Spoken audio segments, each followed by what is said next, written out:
하나님은 그늘진 인생을 사랑하십니다. 사람은 그늘진 인생을 사랑하지 않습니다. 어둠을 싫어하고 그리고 밝은 사람을 좋아합니다. 나는 다르세요. 나는 그늘진 인생을 좋아합니다. 또 그늘진 인생을 또 존귀하게 사용하시는 것을 보게 됩니다.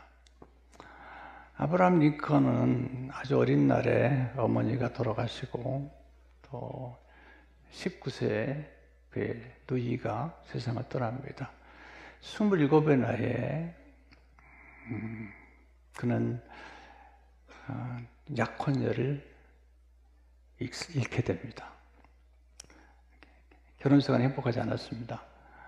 네 자녀 가운데 세 자녀가 어린 나이에 세상을 떠났습니다. 사업에 2번 실패했고요. 그리고 중요한 선거에 7번 실패했던 사람입니다. 그의 얼굴을 보면 아주 신기합니다. 한편은 굉장히 그늘진데 한편은 굉장히 빛이 납니다. 그래서 아브라함 링컨의 얼굴을 좋아합니다. 왜냐하면 저는 굉장히 어두웠던 사람입니다. 그래서 아브라함 링컨처럼 우울했던 사람 중에 하나입니다.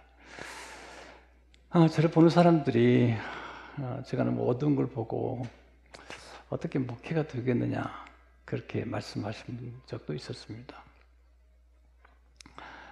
그런데 하나님이 어두움을 만드셨어요. 하나님이 빛만 좋아하지 않습니다.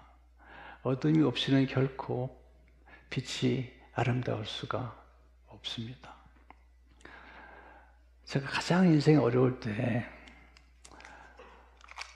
만난 말씀 중에 하나가 하나님의 손그늘로 우리를 지키신다.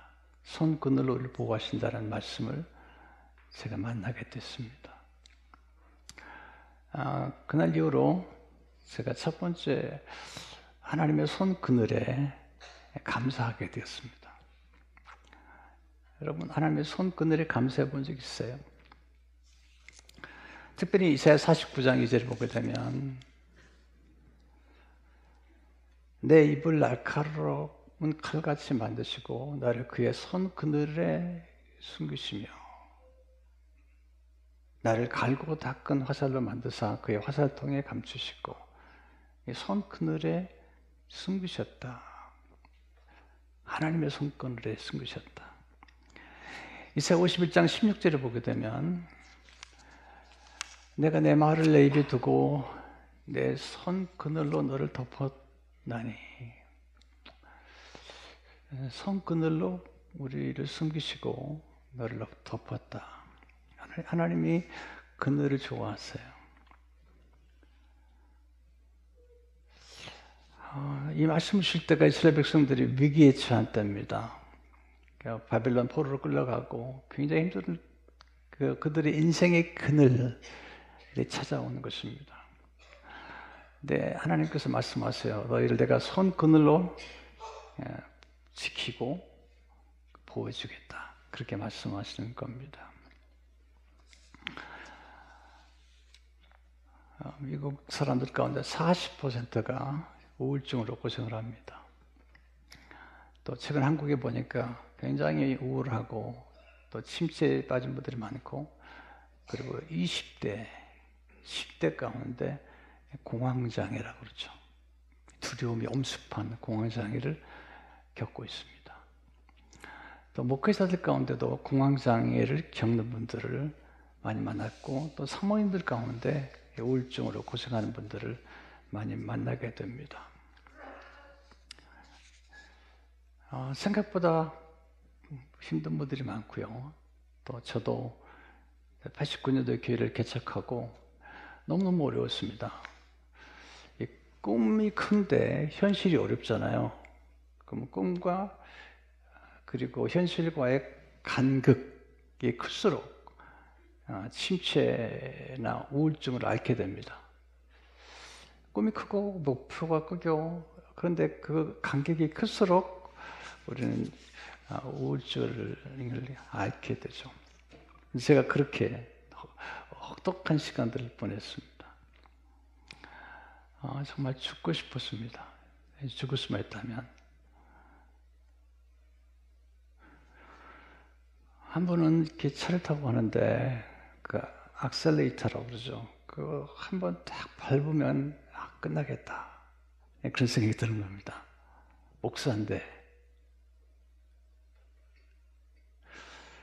그런데 그때 우리 어머님이 와 계셨거든요. 저를 위해서 기도하신 어머님이 생각이 나고 또 제 아내가 생각이 나고 제 딸 둘이 생각이 나고. 사람은 어려움을 겪으면요, 짧은 시간에도 순식간에 많은 생각들이 지나갑니다. 절벽에서 떨어진 사람들이 그 떨어지는 그 순간, 몇 초 순간에 인생의 전생애가 준마등처럼 지나간다 그래요. 저도 그런 경험을 한 거죠. 그런 생각을 할 때도 있었습니다. 근데 나중에 성경을 보니까 저 같은 생각한 분들이 꽤 있더라고요. 모세, 하나님 나를 즉시 죽여주십시오. 내 짐이 너무 무겁습니다. 너무 위로를 받았습니다. 모세도 죽고 싶었구나. 엘리야가 로뎀나 말에서 이제 축하합니다. 내 생명을 즉시 거둬주십시오. 이렇게 얘기하는 거예요. 그러니까 하나님이 쓰셨던 인물들 속에는 엄청난 침체와 그리고 어둠의 순간도 있었던 것입니다. 가장 위로가 된 말씀이 예수님이 십자가 앞에서, 십자가가 너무 어둡잖아요. 너무 그늘진 거잖아요. 그리고 원하지 않은 거잖아요. 예수님도 십자가 원하지 않았거든요. 예수님도 십자가를 거부하고 싶어서 하나님 할 수만 있으면 이 잔을 내게서 좀 떠나가게 해달라고 그렇게 말씀하셨거든요. 근데 결국은 하나님도 순종하죠. 근데 거기 보면 제자들에게 내가 마음이 심히 고민하여 죽게 되었다. 내가 심히 슬프다. 그렇게 말씀하시는 거죠. 그게 너무 위로가 됐습니다. 세례 요한이 예수님을 증거한 사람인데 감옥에 갇히니까 의심이 들어왔어요. 예수님을 증거했던 사람이에요. 근데 제가 이제 이 공황장애 그리고 이 우울증이 내게 엄습해 오니까 목사한테 의심이 들어오는 거예요. 하나님이 믿어지지가 않는 거예요. 여러분 그게 얼마나 고통스러운지 아십니까? 매주 설교를 해야 되는데 하나님이 믿어지지 않는 거예요. 의심과 의혹이 나를 찾아온 겁니다. 너무 괴로운 겁니다. 내가 목사인데 하나님이 안 믿어지면 근데 주일마다 설교해야 되는 거죠. 하나님이 살아계시다고. 제 마음속에는 이 사실이 믿어지지가 않는 겁니다. 하나님 내가 이렇게 어려운데, 내가 이렇게 우울한데, 내가 지금 숨도 잘 못 쉬겠는데, 내가 밥도 잘 못 먹겠는데 하나님이 살아계시다고 증거해야 된다는 거예요. 그때 세례 요한이, 예수님이 증거했던 세례 요한이 감옥에 있으면서 그가 의심이 찾아옵니다. 제자들을 보내서 예수님께 묻습니다. 예수님, 정말 오실 그이가 당신입니까? 내가 분명히 당신을 메시아라고 증거했는데 진짜입니까? 그때 예수님께서 세례 요한을 책망하지 않으세요. 가서 얘기해라. 메시아의 증표가 있는데 한 번도 걷지 못한 사람이 걷게 되고 시각장애인이 보게 되고 청각장애인이 듣게 되고 그렇게 얘기하라고. 그러면서 이렇게 말씀하시죠. 여자가 낳은 자 중에 가장 큰 자가 세례 요한이다. 위로해 주시는 겁니다. 의심을 책망하지 않으시고 의심하는 세례 요한을 이해해 주시면서 가서 얘기해라. 내가 증거한 예수란 내가 그리스도라. 많이 울었습니다. 의심은 죄가 아니구나. 유다서 보니까 의심하는 자를 긍휼히 여기라. 그런 말씀이 있어서 많이 울었습니다. 그러다가 점점 회복이 되면서 이제 믿음이 다시 회복이 되기 시작하고 나중에 알고 보니까 아무리 믿음이 좋아도 우울증이 찾아오거나 또는 몸에 슈가, 당분이 부족하면 의심이 오는 겁니다. 이것은 육체와 우리 영혼이 하나가 되기 때문에 육체의 고통과 육체의 아픔이 우리 영혼과 우리의 정서에 이제 영향을 주는 것입니다. 찬송은 대단히 위대한 겁니다. 하나님 찬송을 참 좋아하십니다. 근데 찬송하기도 두려워요. 큰 소리만 나도 두려워요. 그런 시기들을 지냈습니다. 하나님은 이 손끈을 아래서 뭘 하시는 걸까? 정말 궁금하잖아요. 오늘 본문에 보면 하나님의 능력의 말씀을 통해서 우리를 준비시킨다는 겁니다. 그 어려운 시기에 제가 이제 경험했던 것은 하나님의 말씀입니다. 2절에 보면 내 입을 날카로운 칼같이 만드시고 50장 16절에 보면 내가 내 말을 내 입에 두고 그러니까 가장 어려운 시기에 한 6년 동안 침체를 겪었는데 그때 하나님께서 성경을 읽게 하시고 성경을 암송하게 하시고 그리고 많은 책을 읽게 하셨어요. 그래서 제 마음에 또 제 입에 말씀을 주시고 언어를 주신 것입니다.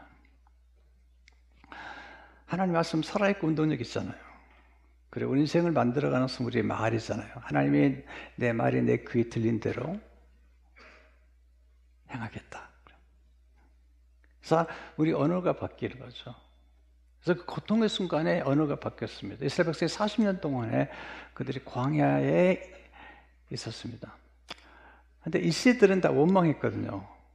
그 원망하는 그들의 언어를 들으시고 하나님이 너희가 원망하는데 너희 말이 내 귀에 들린 대로 행하겠다고 말씀하면서 40년 동안에 그들의 언어를 바꿔놓습니다. 민족 개조가 나타납니다. 교육을 시키고 그리고 그들을 감사하는 민족으로 바꾸고 성령 충만한 사람들의 특징 가운데 하나로 이제 감사의 영성으로 우리를 이제 인도하시는 것을 보게 됩니다. 두 번째 하나는 손끈을 내서 우리를 숨겨주신다. 숨겨주신다. 2절을 보시면 나를 그의 손그늘에 숨기시며 손그늘로 너를 덮었나니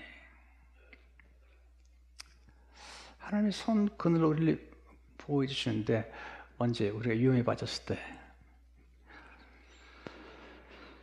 하나님의 손끈을 우리 피난처입니다. 우리가 정말 어려움을 겪으면요 피난처가 필요해요. 재앙을 만나거나 그럴 때 피난처가 필요한데 하나님께서 우리의 피난처가 되시고 손그늘에서 우리를 덮어주십니다. 다윗은 이제 하나님의 손그늘을 하나님의 날개 아래도 그늘이잖아요. 날개 아래도 그늘이잖아요. 이사야 57장 1절에 보면 하나님이여 내게 은혜를 베푸소서. 내게 은혜를 베푸소서. 내 영혼이 주께로 피하되 주의 날개 그늘 아래에서 이 재앙들이 지나기까지 피하리이다. 날개 아래 이게 이제 그늘이 있는 것입니다. 이 그늘은 하나님의 임재를 경험합니다. 하나님의 임재, 하나님의 보호하심을 경험하게 됩니다. 저는 늘 약했습니다. 그래서 어릴 적에도 이제 그 돌 사진을 나중에 찍어놓은 걸 보니까 빨가벗겨 났더라고요. 왜 이렇게 빨가벗겨 나나 그랬더니 설사해가지고 어릴 때부터 위화창이 안 좋은 겁니다. 40일 학교를 못 갈 적이 있습니다. 그리고 계속해서 먹는 거 힘들었습니다. 어떤 분은 안 먹는 게 힘든다는데 먹는 게 힘들었어요. 성경에 보면 그 여호수아가 그런 얘기 하거든요. 가난한 사람들은 우리의 밥이다. 이게 있잖아요. 그러니까 쉽다는 거예요. 우리가 무찔 수 있다는 게 쉽다는 거예요. 저는 그 말을 듣을 때 무섭더라고요. 왜냐면 저는 밥이 무서우니까. 밥 앞에 서면 무서워요. 밥을 많이 먹으면 불편하고. 포만감에 행복했던 시절이 잊어버려지고 먹는 게 두려워지는 겁니다. 그런 시절이 있었습니다. 정말 이 침체나 우울이 굉장히 어려운 것입니다. 그때 제게 위로가 됐던 말씀이 있습니다. 저는 정말 꺼져가는 등불 같았고요. 꺼져가는 심지같이 약하게 살아왔습니다. 이사야 42장 3절에 보면 상한 갈대를 꺾지 아니하며 꺼져가는 등불을 끄지 아니한다. 이 말씀이 너무 좋아요. 세상은요, 약한 사람은 꺾어버려요. 그리고 꺼져가는 등불을 아주 꺼버립니다. 이게 세상입니다.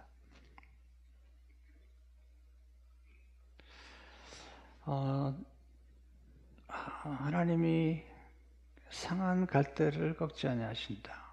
그리고 꺼져가는 등불과 심지를 끄지 아니하신다.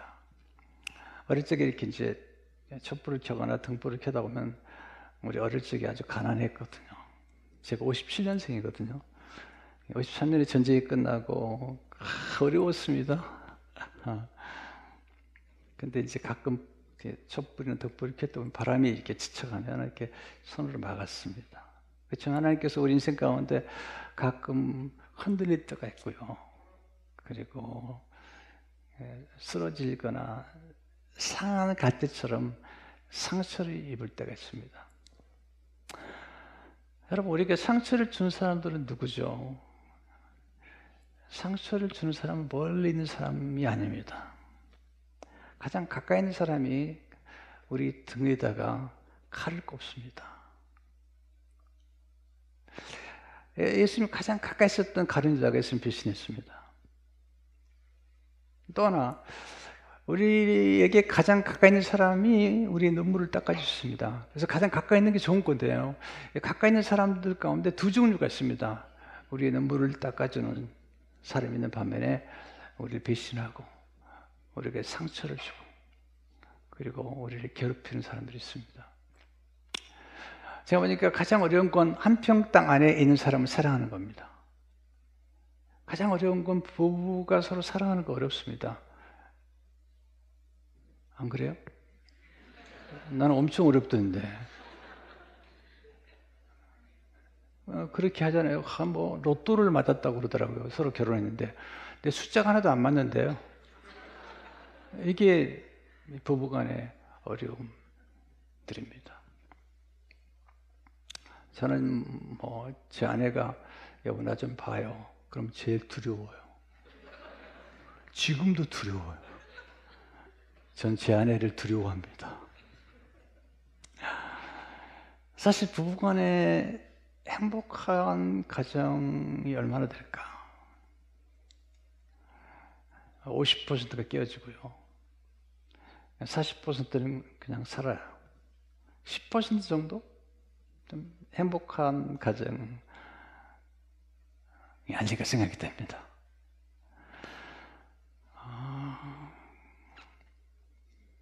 남편이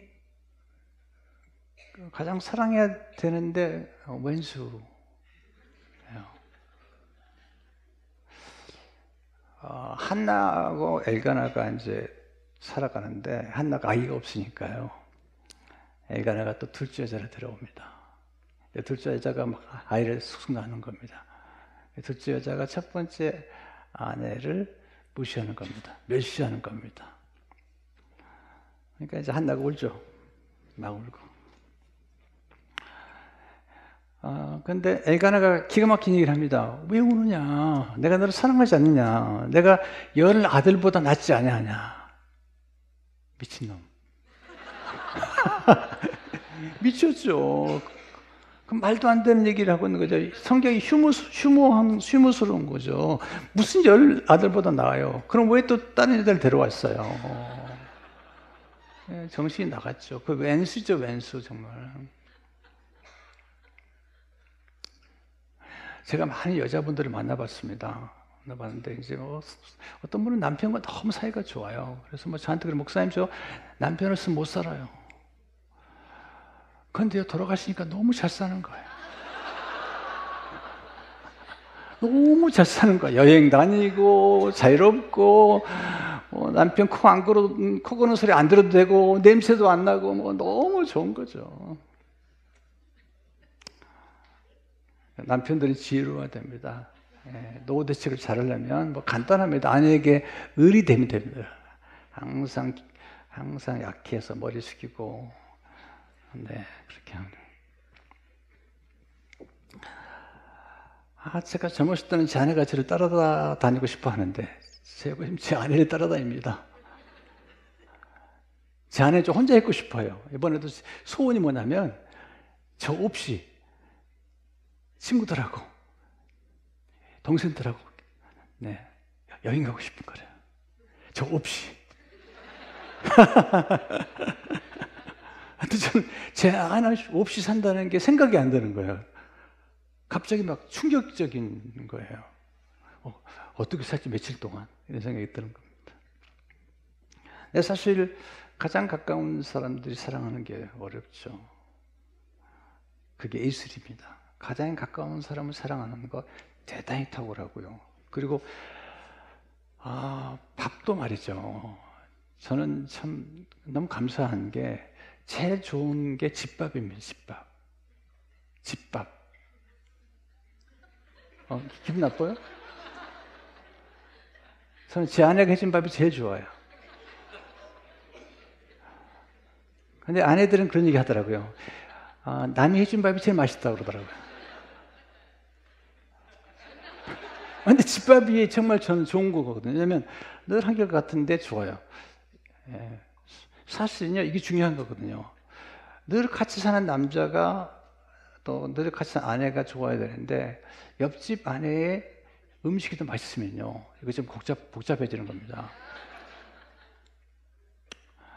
오늘 여러분들이 이제 사실은 제가 와서 설교를 하게 됐는데 어떤 분은 굉장히 기분이 나쁠 수 있어요. 내가 오늘 이용철 목사님 설교 들으러 왔는데 어떤 분은 분노까지 하더라고요. 왜 저런 인간이 서가지고 지금 우울하다니 이러면서 이해를 못하겠다는 거죠. 가끔 보리밥도 먹어야 됩니다, 여러분. 그래서 오늘 보리밥 좀 드시면 좋겠다 생각이 듭니다. 설교도 담임 목사님 설교가 좋습니다. 담임 목사님 설교는 항상 집밥 같은 거예요. 이제 외부에서 오잖아요. 이건 완전히 조미료가 많이 들어가 있습니다. 웃기잖아요, 제가 여러분. 저 여기서 못 웃깁니다. 근데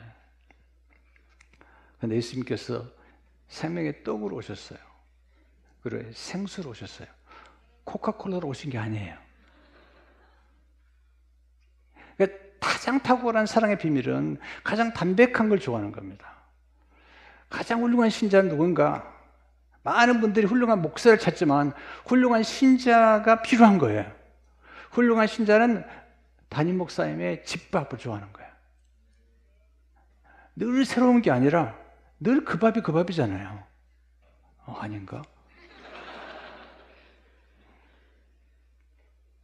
사실 그 밥인데 양념만 조금 바뀌는 거예요. 제 아내 보니까 밥을 주는데 그 밥이 그 밥인데 똑같은 거 좀 돌려요, 이렇게. 설교도 마찬가지예요. 여러분, 설교, 담임 목사님 설교 오래 듣다 보면요, 돌아온 탕자, 아직 집도 안 나갔는데 더 들어와 있어요, 집에. 많이 있다 보면 알 수 있잖아요. 이게 어려운 겁니다. 근데 훌륭한 신자는, 그리고 훌륭한 남편은 집밥을 좋아하는 거예요.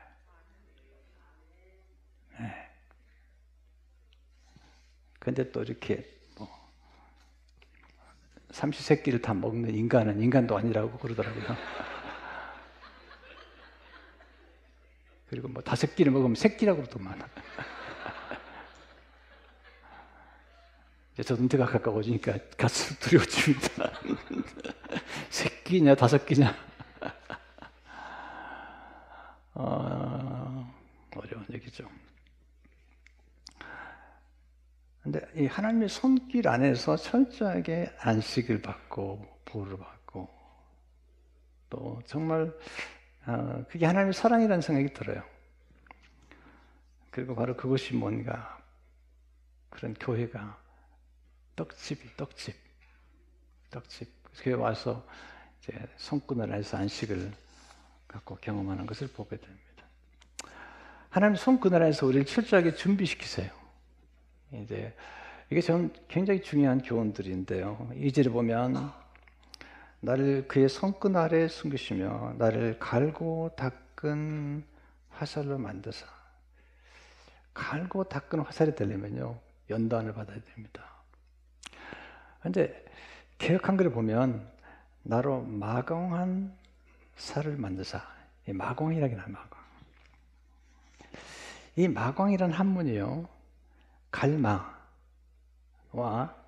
빛광이 합성어입니다. 마광이란 정교하고 그리고 아주 갈고 닦아서 빛나게 만드는 겁니다. 이게 연단이죠, 연단. 그러니까 성광, 거룩한 빛이 있기 전에 마광이 필요한 겁니다.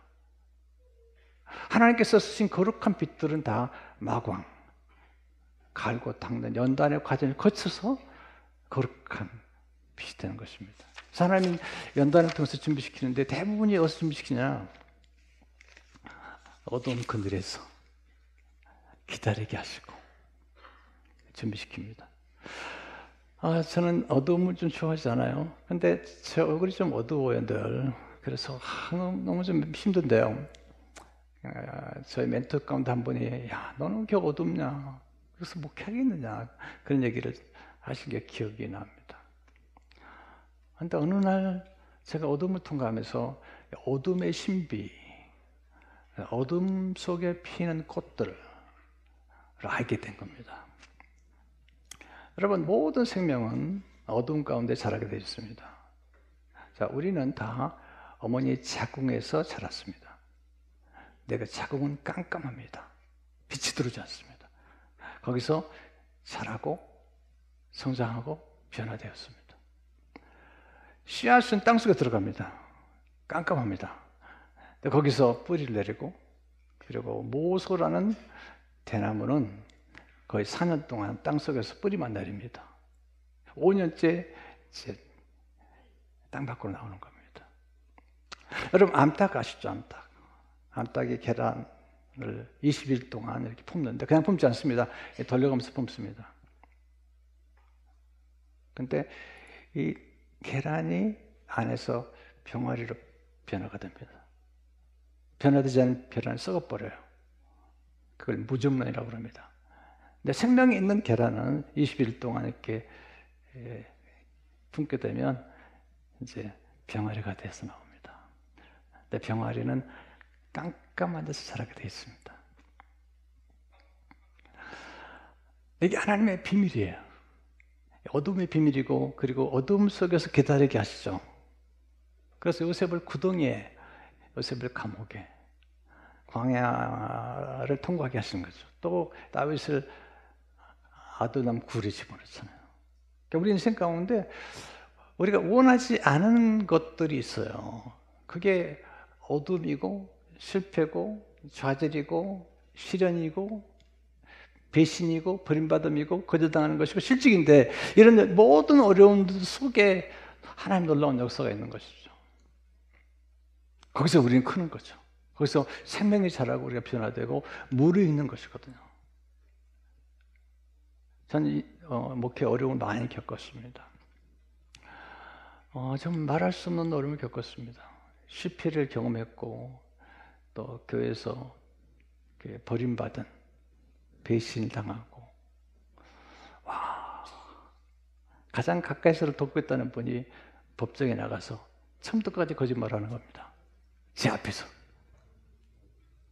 가장 저를 돕겠다는 분이 법정에 나가서 처음부터 끝까지 거짓말하는 거야. 거짓 증언하는 겁니다. 와 이런 시간들을 보냈습니다. 근데 지금 보면 그 기간 동안에 하나님이 저를 다루셨어요. 저를 만지셨어요. 그 실패의 경험 때문에 저는 실패하는 사람들의 마음을 알게 됐고, 또 실패하는 사람들이 얼마나 힘든가를 알게 됐고, 그리고 실패로부터 어떻게 일어설 수 있는지를 배우게 됐습니다. 그래서 그 실패 후에 제가 정말 겸손해졌고, 점점 더 겸손해졌고, 점점 더 온유하게 된 변화를 경험하게 됐습니다. 그래서 우리가 어떤 어려움을 겪을 때 너무 낙심해서는 안 되고요. 왜냐하면 그 어두움의 시간들이 훨씬 우리를 축복되기 때문이죠. 제가 한참 잘 나갈 때가 있었습니다. 모르시죠? 네, 모르실 겁니다. 몰라도 괜찮습니다. 근데 꽤 잘 나갈 때가 있었습니다. 네, 그때는 제가 사람들 만날 때마다 안 되는 게 없다. 뭐든지 된다. 이렇게 큰 소리 쳤습니다. 내 실패를 경험하고 나니까 제가 말합니다. 안 되는 게 너무 많습니다. 인생은 우리가 원하는 대로 되지 않습니다. 우리 인생은 기대하는 대로 되지 않습니다. 예측할 수가 없습니다. 잘 모르겠습니다. 이런 얘기를 아주 많이 하게 됩니다. 근데 사람들이 그런 저의 마음들을 더 읽어내는 것 같아요. 왜냐하면 사람들은 어려움을 겪기 때문이죠.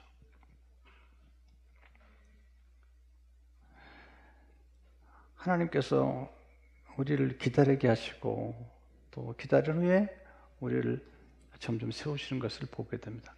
언제까지나 기다리거나 언제 가운데나 그늘 속에 있는 건 아닙니다. 때가 되면 우리를 건져내시고 우리를 이렇게 세우는데 시편 27편 5절을 보니까 여호와께서 환난 날에 나를 그의 초막 속에 비밀히 지키시고 그의 장막 은밀한 곳에 나를 숨기시며 높은 바위 위에 두시로다. 비밀한 곳에 숨기시다가 때가 되니까 높은 바위에 이렇게 두시는 것을 보게 됩니다. 시간이 많이 갔는데 조금만 더 해도 돼요, 목사님? 네. 안 물어보고 하면요, 화를 내더라고요. 막 신경질을 부리더라고요. 네가 뭔데 그러냐 그러면 승인을 받았으니까 목사님 괜찮죠? 네, 조금 더 해도 되겠습니다. 네. 두 번째, 하나님은 우리가 그늘을 선물해주는 나무처럼 살기 원하십니다. 하나님은 그늘을 보배롭게, 우리의 그늘을 절대로 낭비하지 않으십니다. 그늘하면 떠오르는 시인의 시간, 정호승 시인의 내가 사랑하는 사람이라는 시, 제가 아주 좋아하는 시인데요. 나는 그늘이 없는 사람을 사랑하지 않는다. 나는 그늘을 사랑하지 않는 사람을 사랑하지 않는다. 나는 한 그루 나무의 그늘이 된 사람을 사랑한다. 햇빛도 그늘이 있어야 맑고 눈이 부시다. 나무 그늘에 앉아 나뭇잎 사이에 반짝이는 햇살을 바라보면 세상은 그 얼마나 아름다운가. 난 눈물이 없는 사람을 사랑하지 않는다. 난 눈물을 사랑하지 않는 사람을 사랑하지 않는다. 난 한 방울 눈물이 된 사람을 사랑한다. 기쁨도 눈물이 없으면 기쁨이 아니다. 사랑도 눈물이 없으면 사랑이 어디 있는가.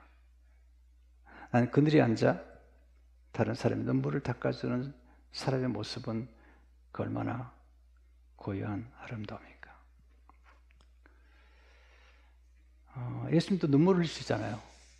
그리고 모든 눈물은 은혜의 보좌에 흘러내려오는 거라고 그래요. 사람들의 눈물은 정말 귀히 여깁니다.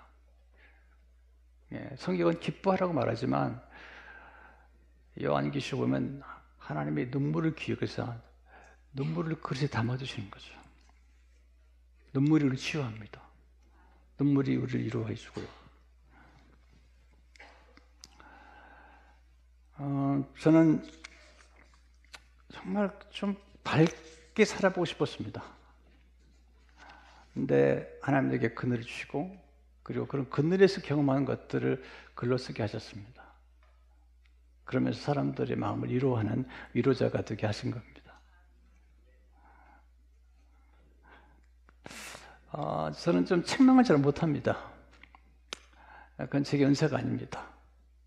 근데 위로하는 건 좀 잘할 수 있는 것 같아요. 그늘이 없는 사람은 그늘을 가진 사람들을 경멸합니다. 실패해보지 않은 사람은 실패한 사람들을 경멸합니다. 셰익스피어의 말처럼 상처를 경험하지 않은 사람들은 상처 입은 사람을 경멸한다는 겁니다. 네가 아셔야 됩니다. 모든 진주는 상처를 통해서 주어집니다. 상처 없이는 진주가 없습니다. 어둠이 없이는 생명도 없습니다. 빛의 아름다움은 어둠이 공존하기 때문입니다. 등대, 밤에 빛을 비춰주는 겁니다. 근데 얼마나 성실하냐면 등대라는 책에 보면 하룻밤 사이에 3,000번을 깜빡입니다. 3,000번을 성실하게. 이게 등대의 아름다움입니다. 이게 성광, 거룩한 빛의 아름다움입니다. 성광, 거룩한 빛은 어둠에 밝히는 것이지 어둠과는 사람들에게 소망을 주는 것이지 밝은 사람들에게 주는 게 아닙니다. 그래서 안셀림 그린이라고 하는 영성가는 이렇게 말합니다. 그늘까지도 품어라. 자신의 그늘을 알아보고 직시하는 것이 중요하다. 스스로의 그늘을 인식하게 될 때 자신을 더 잘 알게 된다. 내가 품는 그늘은 너의 삶을 풍부하게 해줄 것이다. 네. 하나님은 우리의 손그늘을 또 사람들에게 그늘을 제공해 줄 수 있는 사람, 그런 나무가 되고 나죠. 그 나무가 십자가입니다. 십자가. 십자가의 나무는 그늘이고 피난처입니다. 그러니까 제가 좋아했던 노래가 십자가 그늘 아래 나 쉬기 원하네. 저 햇빛이 뜨겁고 또 짐이 무거워. 이 공허 같은 세상에 늘 방황할 때 저 십자가의 그늘에 내 쉴 곳 찾았네. 내 눈을 밝히 떠서 저 십자가 볼 때 날 위해 고난당하신 주 예수 보인다.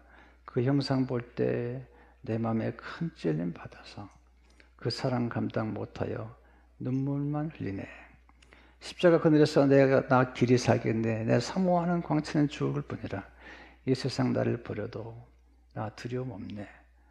내 한량 없는 영광은 십자가뿐이라. 이 마지막 절이 제가 목사가 되기로 한 다음에 불렀던 노래 가운데 제 말마다 닿았습니다. 이 세상 나를 버려도 나 두려움 없네. 그런 이제 은혜를 경험했습니다. 하나님의 손그늘에 감사해 본 적 있어요. 손그늘. 또 그늘이 얼마나 우리에게 도움이 되는지 모르죠. 이 십자가의 그늘 아래서 저주가 축복으로, 죄인이 의인으로, 그리고 우리가 하나님의 자녀가 됩니다. 상처가 영광이 될 수 있습니다. 오늘 진정한 부요가 뭘까? 아까도 예수로 충만하네. 예수를 부요한다 그러는데 왜 가능하냐면 예수님이 십자가 앞에 가면 우리의 상처도 영광이 되고 우리 가난도 부요가 되기 때문입니다. 이 세상에 어떤 것도 우리에게 만족을 줄 수 없습니다. 모든 행복은 유통기한이 있습니다. 성공, 유통기한이 짧습니다. 성공의 행복은 순식간에 사라집니다. 근데 예수 그리스도의 사랑, 하나님의 사랑은 유통기한이 길어요. 영원합니다. 그래서 우리를 부욕해야 되는 것입니다. 예수 그리스도가 우리에게 진정한 행복을 주는 것입니다. 이 세상의 모든 사람이 우리를 버려도 예수님 버리지 않습니다. 기도하겠습니다.